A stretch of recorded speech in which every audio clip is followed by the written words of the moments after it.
go, Posh Jane. So, hello everybody. Karen Dodd from Wise Women Weekdays, and I'm on the sofa today with Posh Jane. Hello, Posh Jane. Hello. So Jane, gosh, we've known each other a few years now, I guess, a couple of years. We have. And I find it fascinating when I come to your house. Whenever I meet you, you always have these wonderful stories about your mother, who has since departed. She's probably having a chat with my mother now as I'm having a chat with you. Do you know, I think she's gone to live again. Oh, and really? My father, yes. Well, this is kind of what we're going to talk about, because your mother, she would you say she was a medium, or she was a psychic, or she was a channeler? reluctant medium. My mother was the last person that you would think was psychic. She would talk about her feelings, but you didn't really kind of think about it. I mean, she wasn't overly empathetic. You could follow her around the house telling her your problems. Go away, you're giving me a headache. She liked parties, she liked fun. She didn't really like any bad news. That wasn't anything that my mother did, really. And you would think she was really a little bit superficial on that score. But she had a whole other world going on in her head. And we came back from Singapore and we moved into our house, which had a series of people living in it. So it was a dump. And we'd come from this lovely house in Singapore, which was, just so different. In this ghastly little cramped place, and the apple tree had fallen down in the garden, and wallpaper was hanging off the wall. It was awful. And my father was working in the Ministry of Defence before he finished with the Navy. And she had this extraordinary experience. And she found herself in a sort of very beautiful office talking to this man in 17th century clothes with very startling blue eyes and, a blue frock coat. And he was explaining to her that she must do exactly as she was told. And she had a message that she had to give to the world. And he kept saying, do you understand? Do you understand? And she was quite sort of shell-shocked by it, really. And then she woke up in bed, and my sisters rushed in wanting dinner money or something to go to school. So how old was your mother at this time? And my mother, this would have been 1973, and my mother was born in 28. So work it out, 40s. Okay. So my father had left her a cup of tea, which had congealed, and she just felt shell-shocked, really. And then she had, a little while later, this same man appeared to her with his back to her, holding up this veil with a demonic face behind it. And he was wearing a sword. And I've got the watercolour that she did of it, because she was a very good artist. There's a little hole in it, but watercolour. And what he was meaning to say was that we are coming out of the 17th century in the way we think, in our beliefs, in a lot of medicine, and a lot of the way we carry on we're still very influenced by that. But there is an evil force working against us. So you couldn't have thought that what is happening now would in any way be happening in the 70s. We had a lot of manufacturing. We had problems then, but it wasn't as much borne in on us as it is now. And then the final thing that happened to her, she was woken up. By this time she was getting very stiff too and being really quite unwell. Is that because of what she was experiencing with these messages coming I think it was, because she was told that initially there had been a sort of tussle over her because she'd done something else, somewhere. I don't know, there's a whole lot. I could go off into loads of rabbit holes. Okay. Anyway, and my mother was literally taken out of her body, and some of us can do that, but others can't, and she was one of those people who couldn't. But my mother was also going to get Parkinson's disease, so it could well be that she was getting the beginnings of Parkinson's. Okay. Anyway, she was woken up by this roar of voices, angry people, and she looked up, and there were all these robed figures pointing at her, and she felt like she was sort of roped to the bed. And the significance was that she was looking at the Holy Ladder, and that we are trapped by our ignorance. So then there was a whole lot of things. She then found, because she was trained as a secretary, that she could sit down and she could write, she could take down all the knowledge from these, whoever it was on the other side. Not that she could see anybody. So, but it was fascinating. She would discuss this with you very much with as me. A child, and the family should discuss it with your I wasn't dad. a child. I was training to be a physiotherapist then. Right. I mean, the first thing, I think she told my father about it. And my father and I went up to London together on the train. And then just before we were about to go our separate ways, he said, Mummy's had a spiritual experience or something. And I remember thinking to myself, why would she tell him? But then why wouldn't she? Yeah. But my father, wouldn't... dismiss it. Well, he didn't dismiss it. It frightened him a bit. Okay. He didn't know what to make of it. And then I think I spoke to my mother a couple of times on the telephone, but we didn't discuss it. And then when I got home at the weekend, we were in the kitchen. It was freezing cold in that house. And we were sitting there, and I remember being freezing, but my mother was telling me all this stuff, and I just thought, it was almost as though I was waiting for something to happen. Happen to your mother, or an event? Something in my life. Right. I had no idea what I was waiting for, but I thought something extraordinary is going to happen in my life, and this is it. What, the experience that my mother had? Okay. I thought this was the beginning of something. But also, because some people might think this is really, really strange, because it's unusual, isn't it? Not everybody has this kind of experience. Yeah. And the only person I know of who, apart from my mother, who has seen Jacob's Ladder, and my mother has painted it, it's a very arresting painting, actually. Yeah. The only other person who's seen it was Jacob. Okay. So, I mean, you could say, well, this is pretty extraordinary, isn't it? Yeah. So she started off taking these things down, which purported, I think it came from a lot of people, but also a lot of stuff from somebody who said he was Jesus Christ. So let me before you tell us about that, how did it actually manifest though? Was it like at 3 o'clock, I'm going to sit at the table and type it up or write it, or did it come in a dream? Well, my mother was like so many women who of her generation who didn't work and never had done, or worked until she was married. I was training in London, Daddy was working in London, my two sisters were at school. So unless she had planned a jolly with a girlfriend or something, her day was her own. Yeah. She always had a cleaner.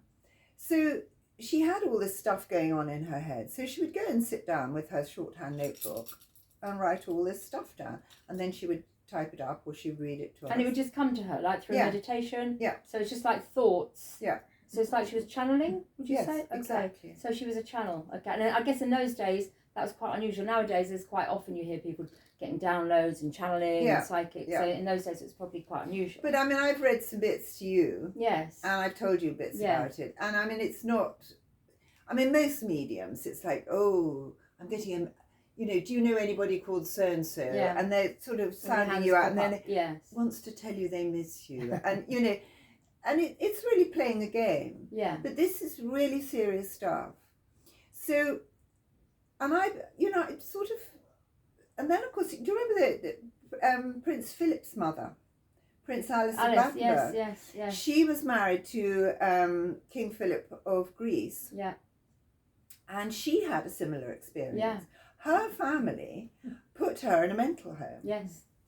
She escaped after a couple of years. It was Prince Andrew of Greece. And Prince Philip was born later. So I don't think Prince Philip really ever had much of a mother, but she was an amazing woman. She had a bellman make her a costume. One never knew quite what Jesus Christ had told her, but she believed I think she was probably as genuine as my mother was. Okay. Basically. So coming back to your mother, so your mother started taking these chapters down, writing these chapters and recording them handwritten. And now your mother's passed. Yes. But you feel it's like a legacy. She's left this. She has. The story. Would we call it a story? It's not a story, really. I mean, okay, I'm telling you a story of how it started. But basically, they want to know everything that we are completely confused about now.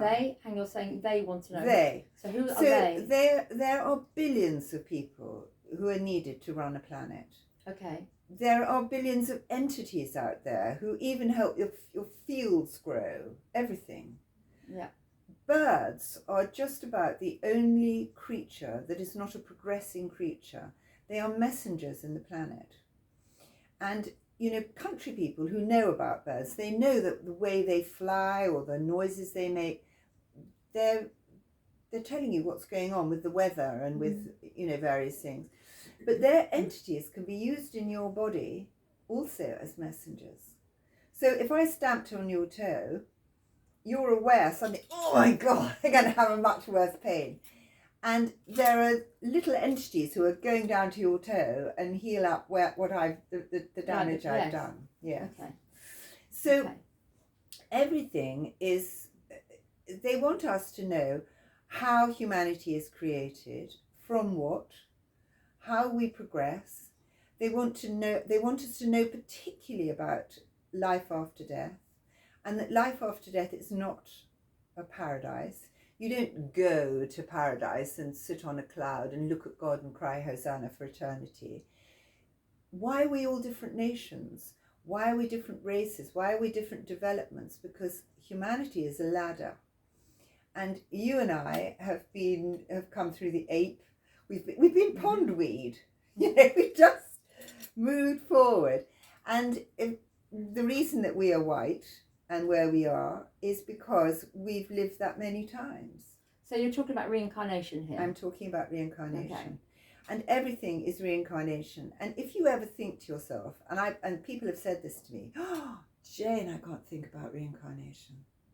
Couldn't possibly. Tell me I have to come back and do this all again. Yeah. But tell that same person that they can go anywhere they want, to the most beautiful place ever, and sit there with nothing to do, and on their own.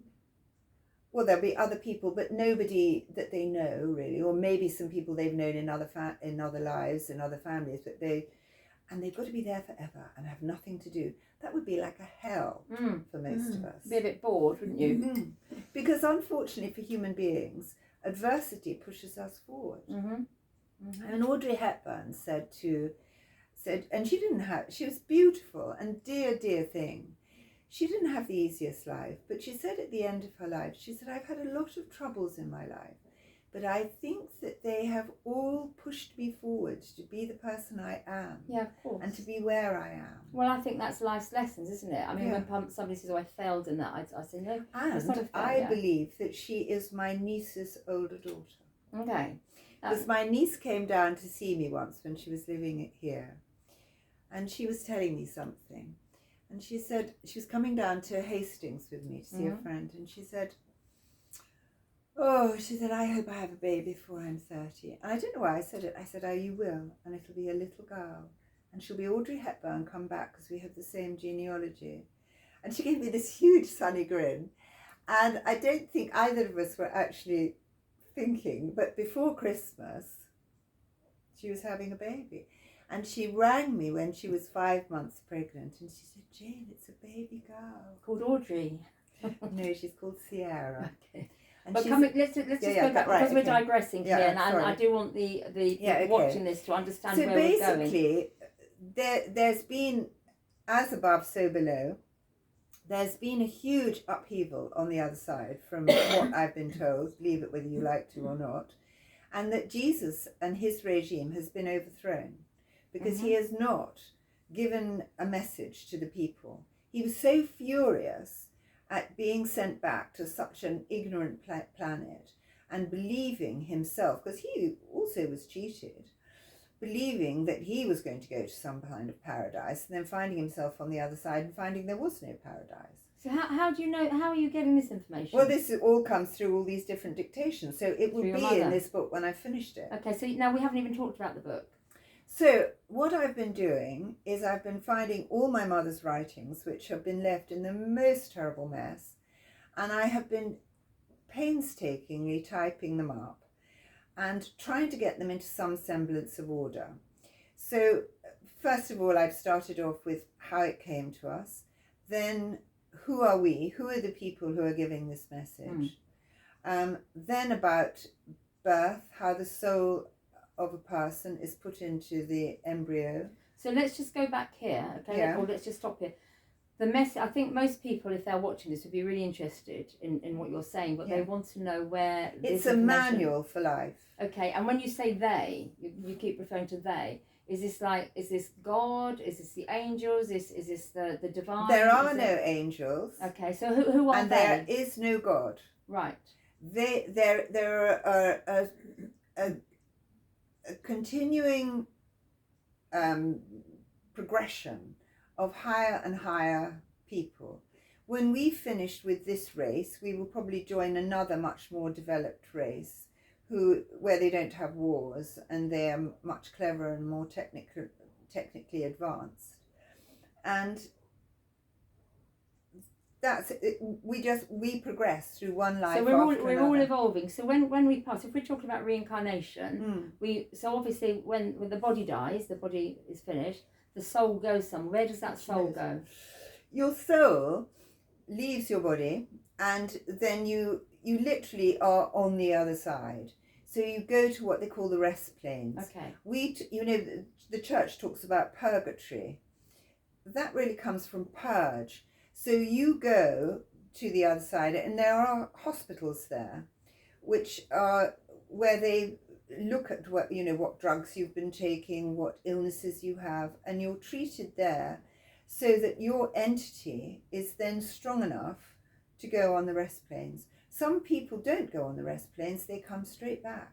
Okay. And it takes about a year to be prepared for death. You can go down to just the tiniest little speck, which is very carefully labelled and stored. And then when the right parents come, do the right thing. Yeah. By about 12 weeks, your little entity is put into that. And then it's yours. That's what they call the quickening. That's when the soul starts to form the body. And how is it put in?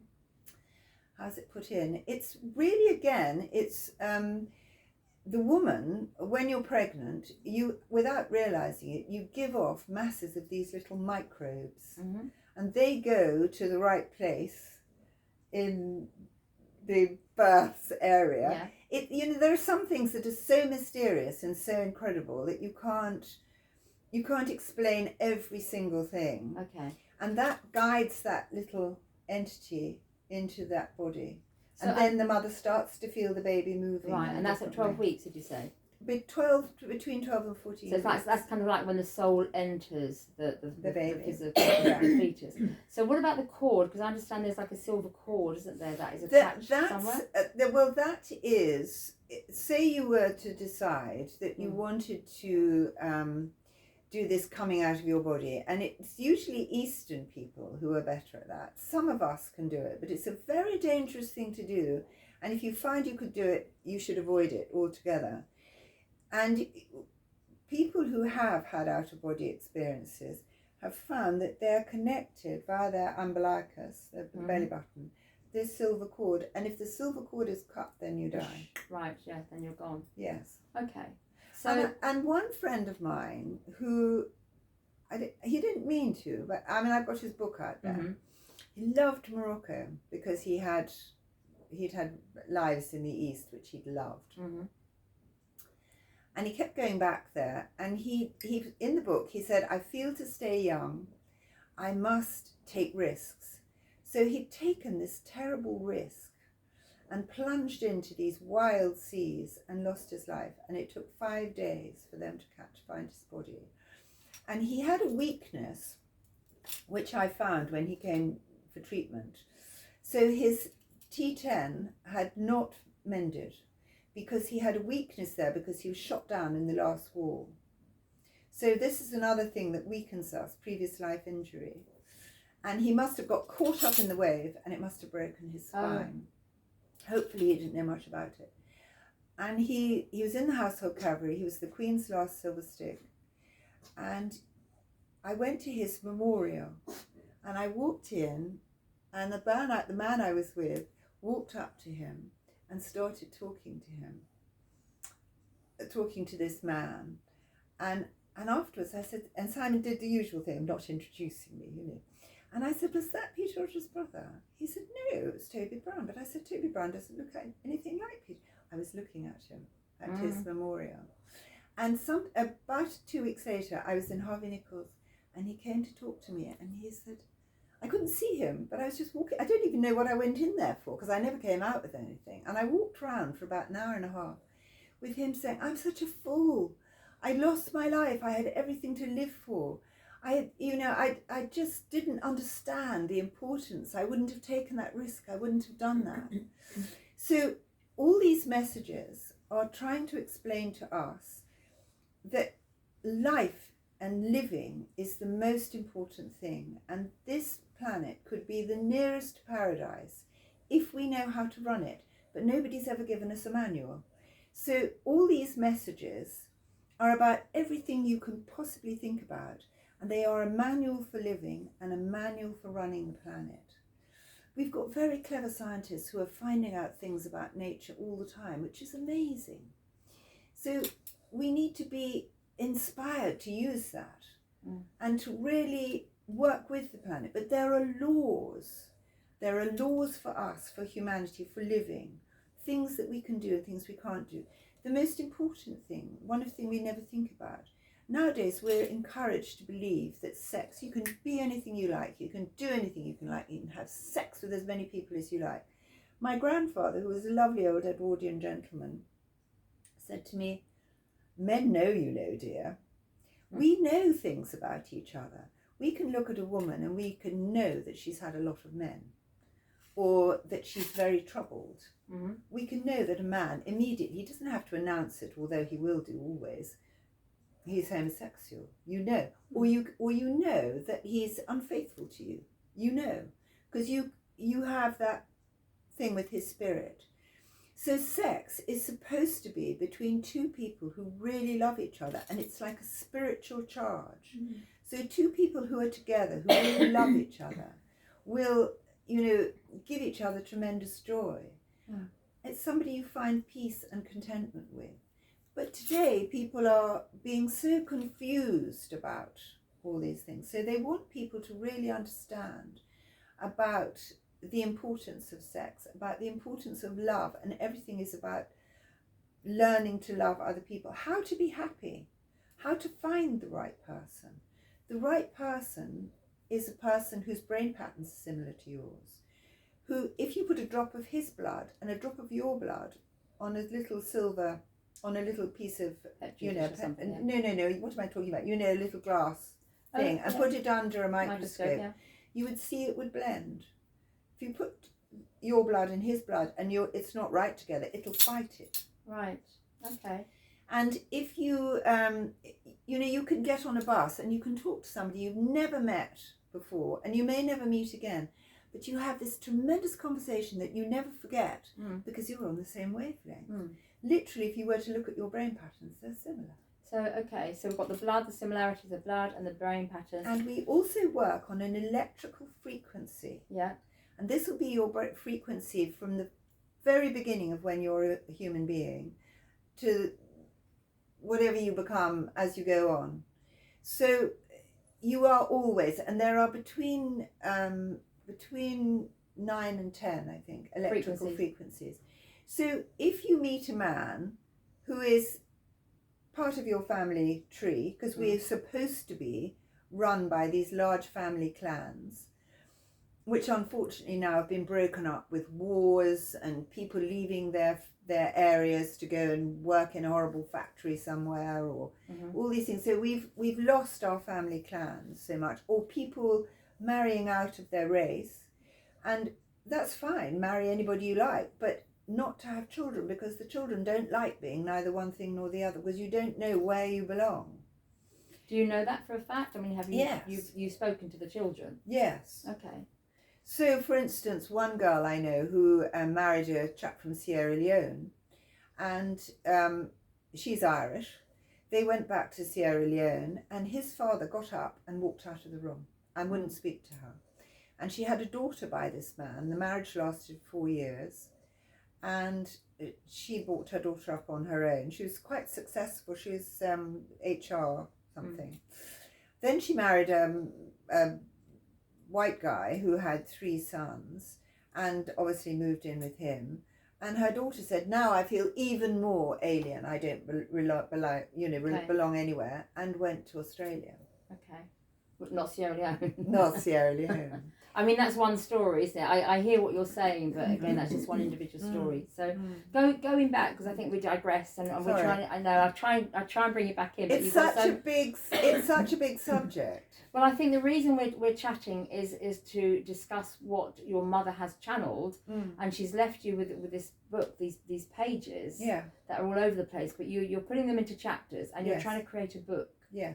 From the knowledge that your mother acquired from them.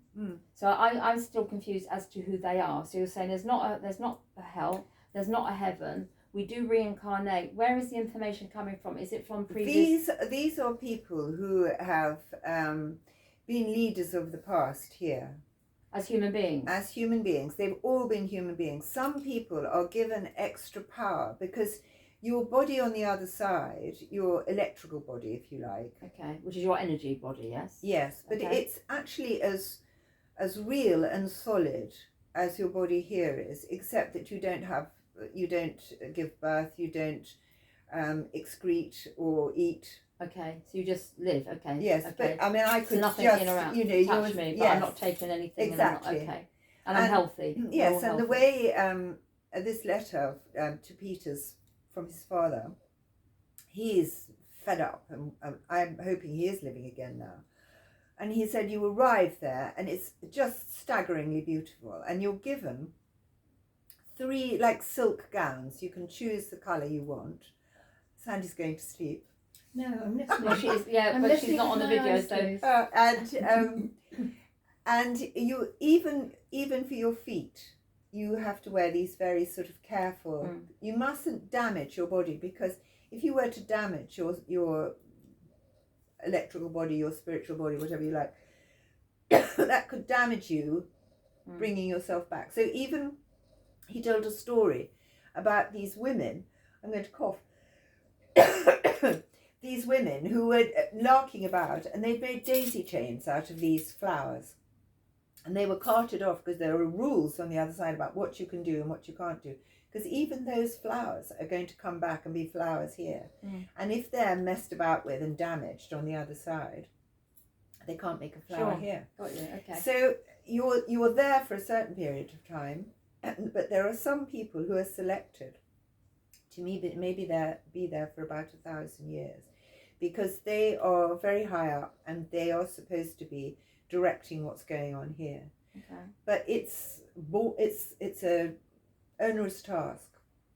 The happiest thing is to be able to find someone to share your life with, and to work at something, and to live in a beautiful world, which ours is being decimated now. So when it is being decimated, I totally agree. When you say, okay, it's like when you take a baby home, you've given birth and take a baby home, they don't come with an instruction book, you know, and you're saying like, living on this planet, there are no instructions. Surely living on the planet, this is our school of learning and evolving. Exactly. Okay. So you're not the same as you were when you were 20. Right. I'm not. No. So we evolve, and then you have your life, then you die, you go onto this resting into the plains, and then you come back and you learn another lesson. Yeah. And so when you've learned all those lessons, well, none of us are perfect, are we? Okay, but when you become perfect, when you get to that, you never will. So you keep coming back over and over and over. But you'll go into each time you go into a higher sphere, because you've learned more.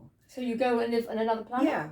So we don't always come back to planet Earth. Okay, so you go to another planet. So what they're saying is, if this planet fails, if the evil forces that are really gaining power and traction in this world now, if we allow it, and if they destroy us and our world, then we will be all on the other side for sort of, 200 years or whatever, and then put into store, and then possibly sent to the other side of the universe, where they're crying out for people.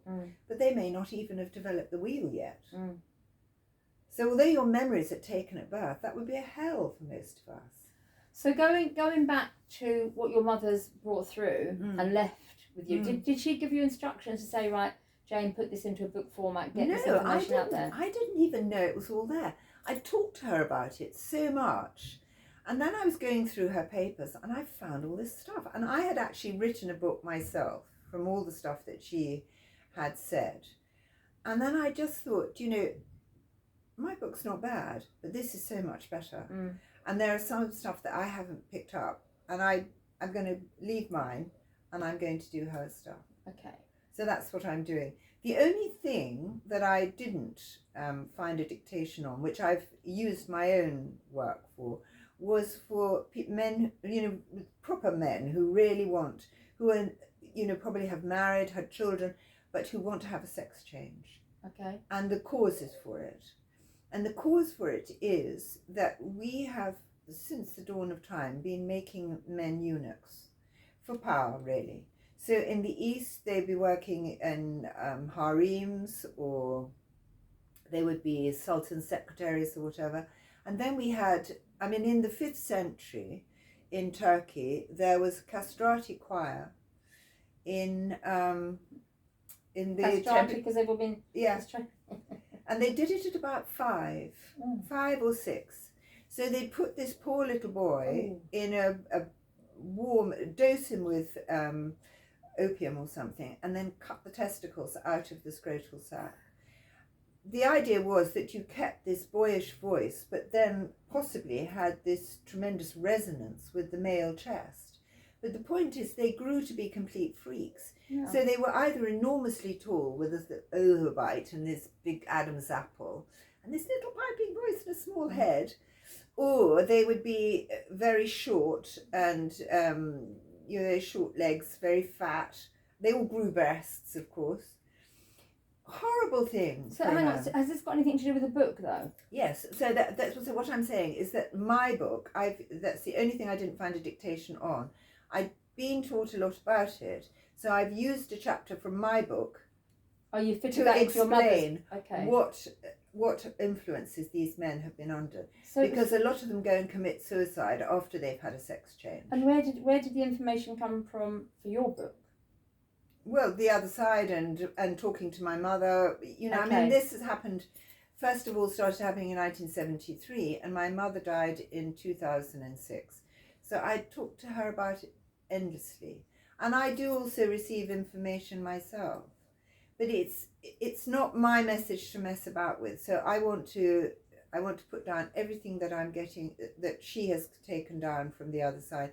And it's about everything. It's about evil spirits and poltergeists. So in a nutshell, if you can just go through it briefly without elaborating, but like chapter 1 would be what? Chapter 1 is the little introduction I read you. Yes. About how they want to have to give us a manual for living. Okay. Chapter 2 is the beginning, which was how it came to us, how my mother had this information. Chapter 3 is who are we, the givers of this message. And then it goes off into how we're born, how we die, where we go. 2 letters from a man from the other side.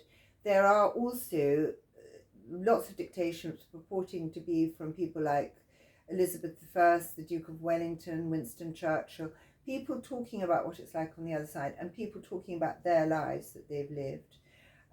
Evil spirits, poltergeists, how to be healthy, how we should, because we've lost our family clans, how you know, our doctors should be looking at the different electrical frequencies that we work on, that we should have an identity card, but it should be a very careful one with your blood group, your brain patterns, the electrical frequency you work on. And there should be some sort of thing run by the government, really. Run by the government. You know, with the idea of really helping people, helping all of us, so that, you know, people can find someone who is possibly the right person. You can find someone who you think the same as, who you like enormously, but you don't find him attractive. He's got to smell right. You know, all these things. Chemistry, of course. If we were helped to find the right people, these days people just marry someone, don't they? Or they go to you know, they go to these rather sad dating agencies where nobody's really thinking, they're taking your money, but they're not. But thinking moving on about to other finding chapters someone. again, so just Yeah. going through to the other chapters. So it's kind of how to live your life.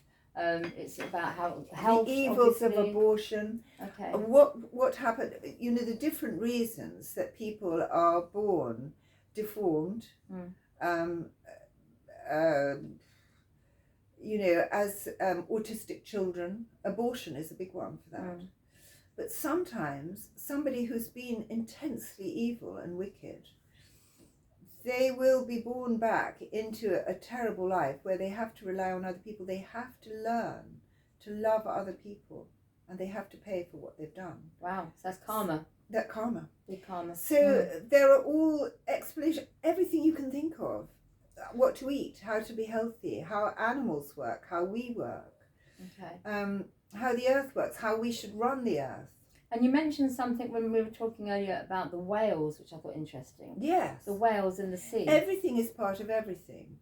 So, you know, the whales are extraordinary. You know, they sort of just work their way around the world, don't they? And they all have different things.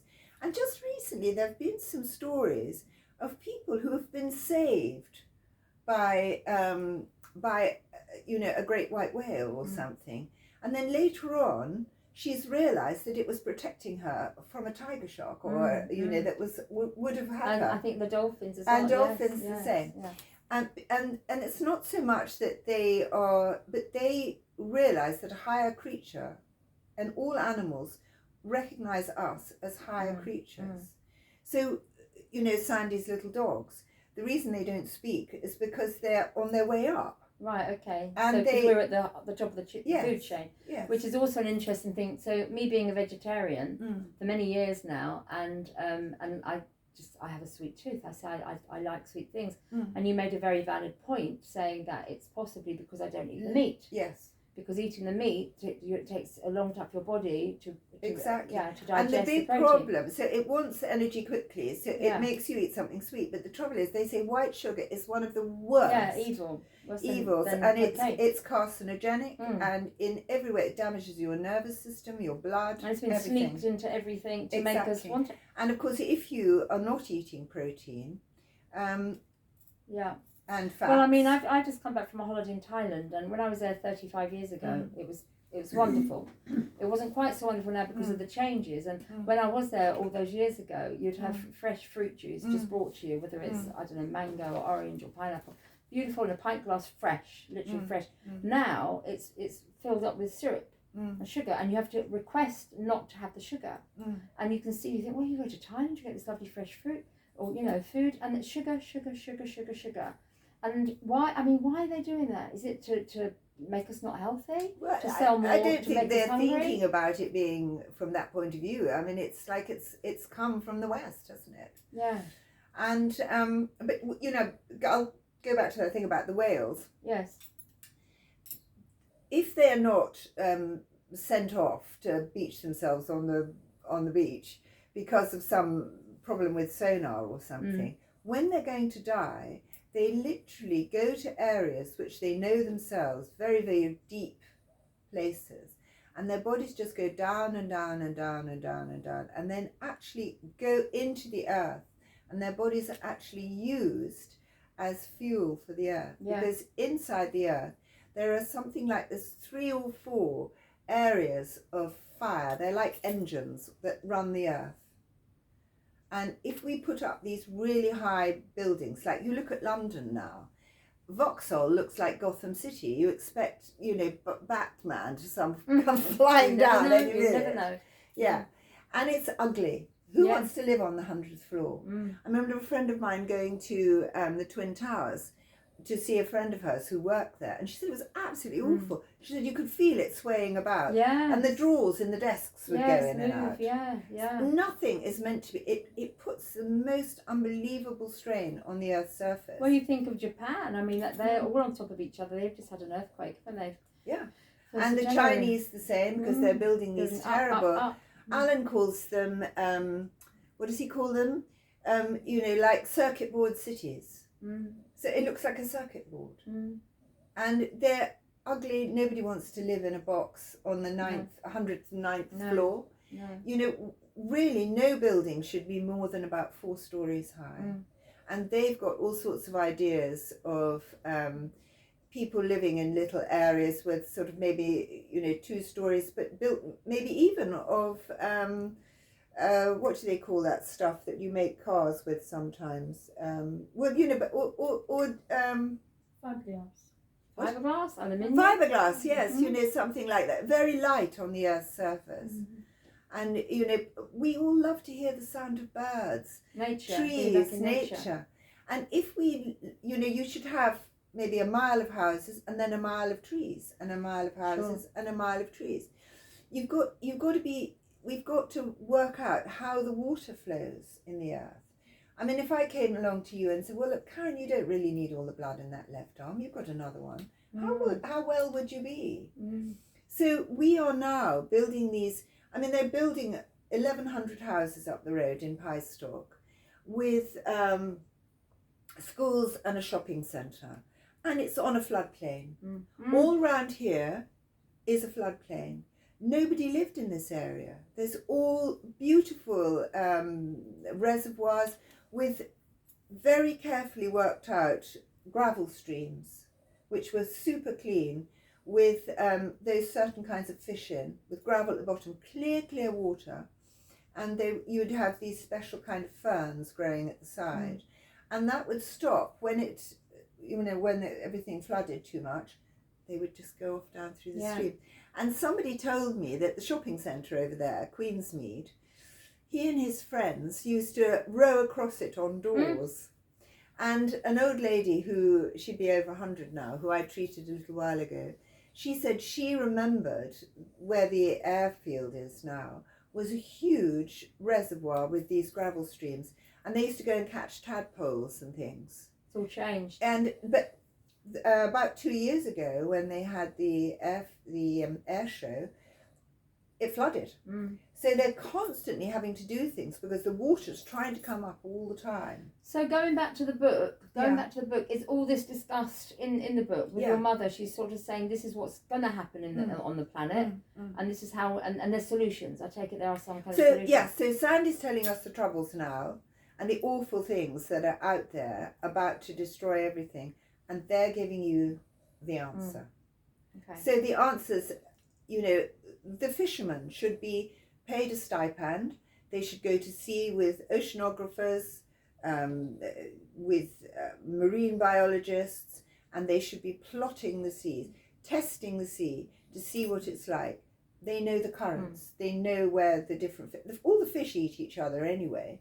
And they are also doing a certain amount of fish farming.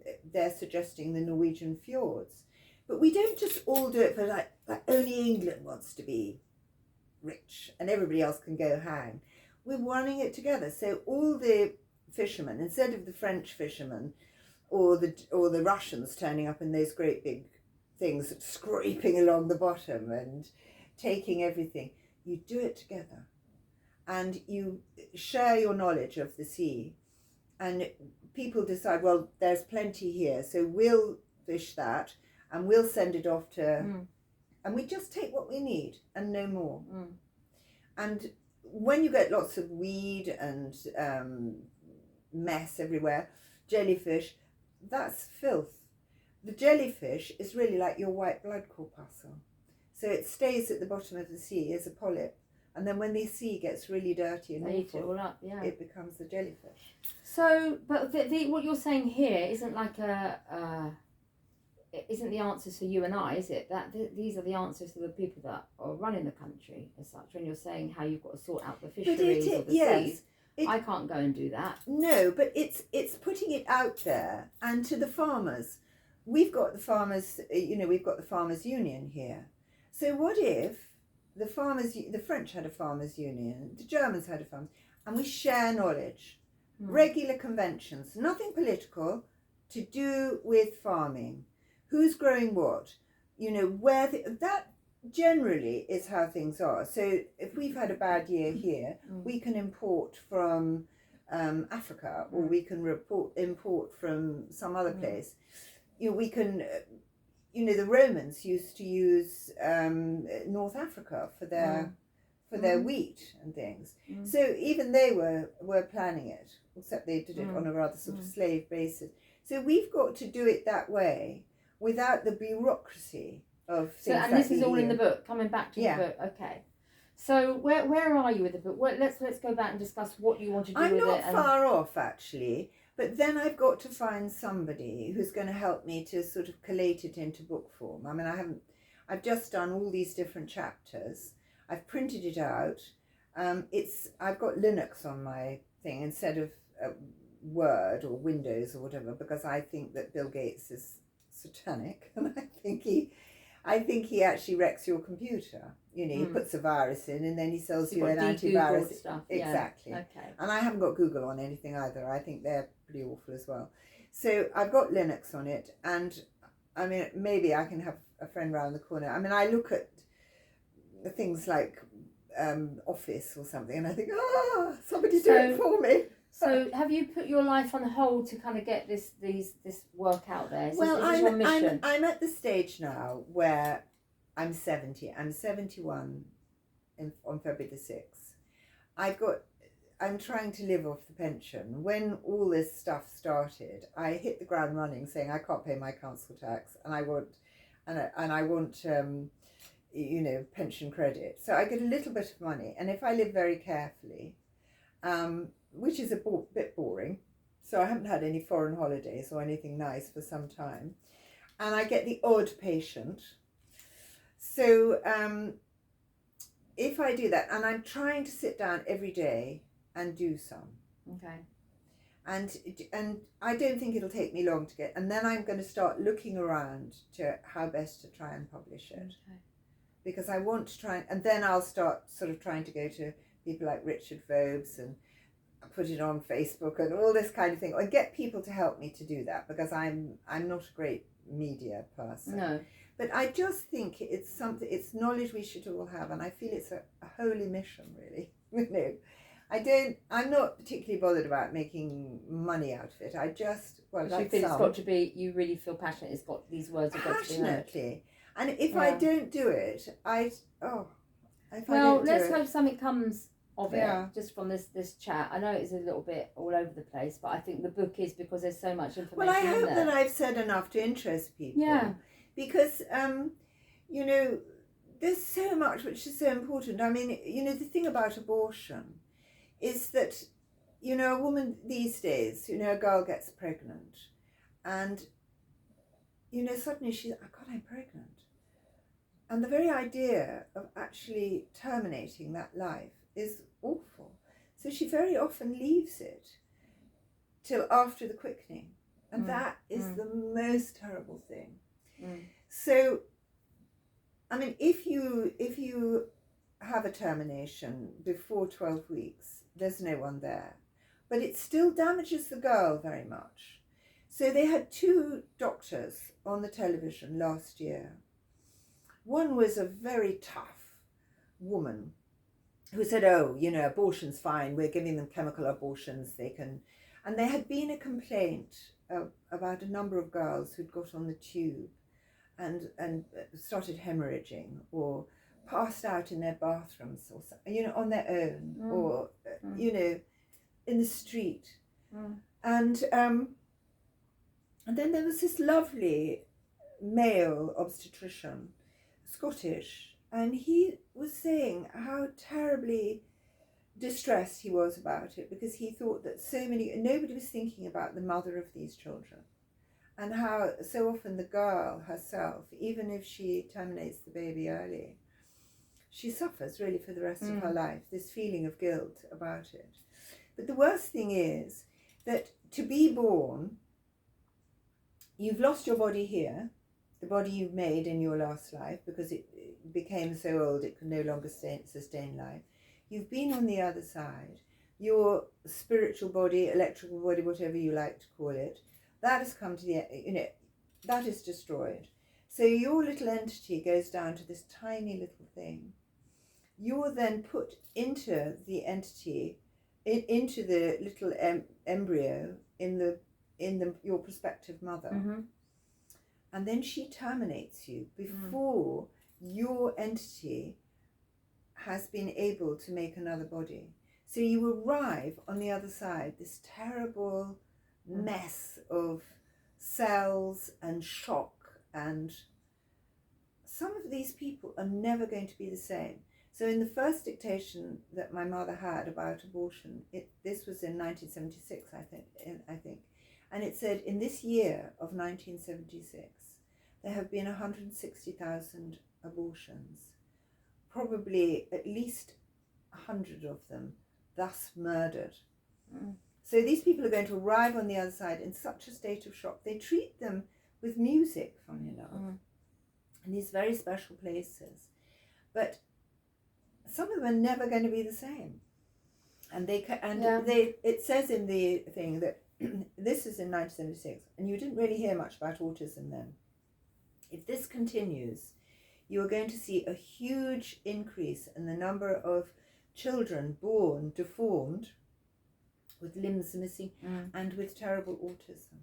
I think there's so much here, because again, from autism to abortion to Wales and everything, there's just There is so much. That's why it's got to be in a book, and that's why I'm trying to put it in order. Yes, and I think, well, I hope you do get it in a book, because I'm sure a lot of people will be very interested in. And just to finish, then, just your background. So I know you're a healer. What else have you done to bring it? I started off being a physiotherapist. It was put into my mind when my mother had this obsession with me having flat feet. I haven't got flat feet. From aged about 5 or 6. And I thought physiotherapy was something I wanted to do. And then it seemed like it was a glamorous thing. And then it was never what I thought it was. And then I came back from Singapore, and I'm going to cough again. I came back from Singapore, went to work in a terrible sort of old isolation hospital in North London. And you're going to treat some poor old man who's worked his way through all his life, started smoking at 7, penny weights, Capstan Strong, home rollies. And he lived at home on an oxygen cylinder.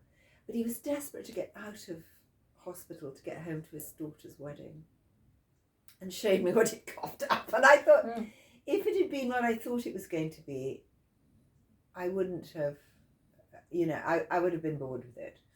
So it's been a constant learning process. And then I found a thing in my mother's stuff which said, Jane will learn to practice her medicine in a totally different way. So I then went and did acupuncture. Realised that the most important thing is your meridians, your chakras, and it's really your spirit, your soul, that runs your body. So the muscles and the bones are just the structures. Yeah. So then, of course, I got tremendously keen on yoga and began to learn how yoga works and how it's a complete healing process for the body, except that the majority of people who teach it don't understand it. So I now incorporate the whole thing with, physio, acupuncture.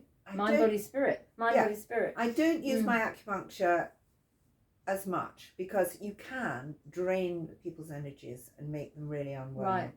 So occasionally I will, and if somebody's, you can knock someone out. Yeah, yes, I know, I've had acupuncture, yeah.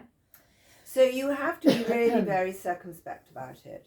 So I have this ability as a healer. My mother told me first, and then I think I went to somebody who was a healer, and I wouldn't dream of going around telling everybody I was a healer until I found that it came through me without me doing anything.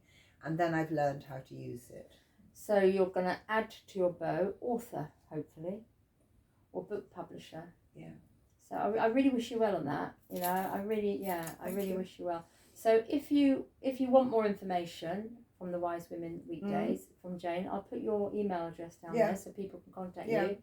And thank you for watching this. If you do like it. If you want to subscribe and hear more conversations from the sofa, then please join. It's very difficult to be concise about it because there's so much. Yeah, I know. There's everything you've ever thought of. There's an answer. Yeah. And an explanation. Yeah. So you can go away and think. But also, the other thing I'd like to say before we finish is that you know, it's absolutely no point in looking at somebody else's life and thinking they are better than me, they are luckier than me. Why do I not have this? Why do I not have that? Think about why you're here. Each one of us, every lifetime is like a tiny little speck of another, and you should be learning. You're here learning something. What's your purpose? Yeah? Yes, what is your purpose and what are you learning and what kind of person is it going to make you? And that helps you to be a lot happier. And on that, we'll close. Thank you, Jane. My pleasure. At least I hadn't had 2 glasses of wine this time.